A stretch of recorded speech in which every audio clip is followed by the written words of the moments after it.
আসসালামু আলাইকুম রহমতুল্লাহ বারাকাতুহু।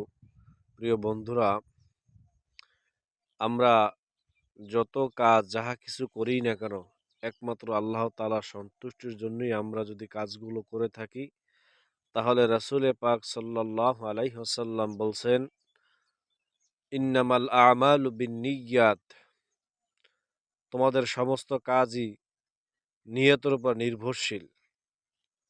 এ ব্যাপারে রাসূল সাল্লাল্লাহু আলাইহি ওয়াসাল্লাম বলছেন, কোনো ব্যক্তি যদি আল্লাহ এবং আল্লাহ রাসূলকে পাওয়ার জন্যই যদি হিজরত করে, সে আল্লাহ এবং আল্লাহ রাসূলকেই পেয়ে যাবে। আর যদি দুনিয়ার কোনো উদ্দেশ্যে সে যদি সফর করে থাকে, হিজরত করে থাকে, স্থান ত্যাগ করে থাকে, অথবা সেই কাজ তার উদ্দেশ্য হবে, সফল হবে, কিন্তু আল্লাহ তাআলার দরবারে সে কিছুই পাবে না।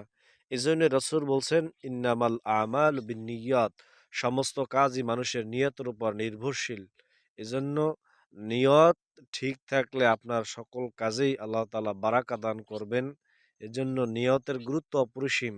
যে কোনো কাজ করার আগে আমরা নিয়তকে পরিশুদ্ধ করে নেই, আর পরিশুদ্ধ নিয়ত না হলে আপনার কোনো কাজই সফল হবে না।